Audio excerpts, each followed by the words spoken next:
It's The Real News. I'm Aaron Mate. Lebanese Prime Minister Saad Hariri is back in Lebanon after he went to Saudi Arabia last month and resigned. Well, now that he's back, Hariri has unresigned and said he's staying on. Well, so what is going on here? To discuss, I spoke earlier to Rami Khouri, Senior Public Policy Fellow and Professor of Journalism at American University of Beirut, also a non-resident Senior Fellow at Harvard Kennedy School. Professor Khouri, welcome. Tell us what is going on with Saad Hariri. He resigned from Saudi Arabia, then he went back to Lebanon, and now he's rescinded his resignation.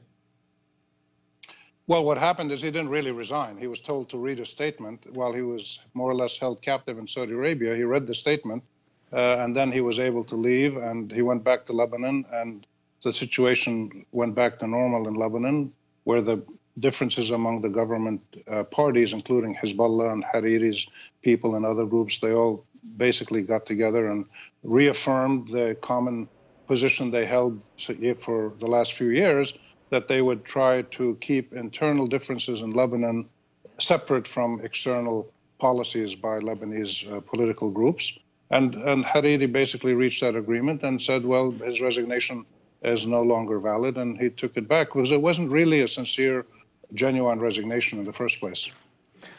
What position does this put both Saudi Arabia in and also Hezbollah? Because Hezbollah did sign this agreement with Hariri about disassociation. Can you explain actually what Hezbollah agreed to, and also then where this leaves Saudi Arabia? Well, two things need to be taken into consideration discussing Lebanon and Saudi Arabia. First is the Saudi Arabian government right now in its present form doesn't really know what it's doing around the region. It's reckless, it's dangerous, it's failed in most of its foreign policy initiatives, it's allowed Iran to grow stronger, and it is quite, I think, desperate almost to get something right, and they don't quite know what to do. The second thing is internally in Lebanon, the Lebanese government reaches agreements through consensus. People negotiate. There's about 18 different confessional political groups. They have to agree, and they usually do. But when there's a big disagreement, like, for instance, Hezbollah's role in the Syrian war, Hezbollah's role in helping other people around the Arab world in military terms or in political mobilization terms, which they're very good at, when that gets controversial, then they have a problem. They get together, they discuss it for a while, they reach an agreement, and the agreement doesn't solve the underlying problem, but papers it over so that there is a sense of returning to the status quo ante. And this is exactly what's happened now, that they've gone back to the dissociation agreement that they had a year or two ago, which basically commits all the Lebanese groups to not go make trouble around the Arab world, so that the Arab world doesn't come back and make trouble for Lebanon. And this is exactly what the Saudis were complaining about. They were complaining that the Hezbollah people in Lebanon were helping some of the Houthis in Yemen who fired missiles at Saudi Arabia. Hezbollah denies it. Who knows where the truth is? But they've papered it over. They have an agreement in Lebanon. This should probably satisfy the Saudis in the short run, and things will go back to where they were a year ago, and nothing will be resolved. So it sounds like quickly nothing has changed except for the fact that the Saudis have lost a lot of face because Hariri goes back to Lebanon and then unresigns, which he was apparently forced to do in Saudi Arabia.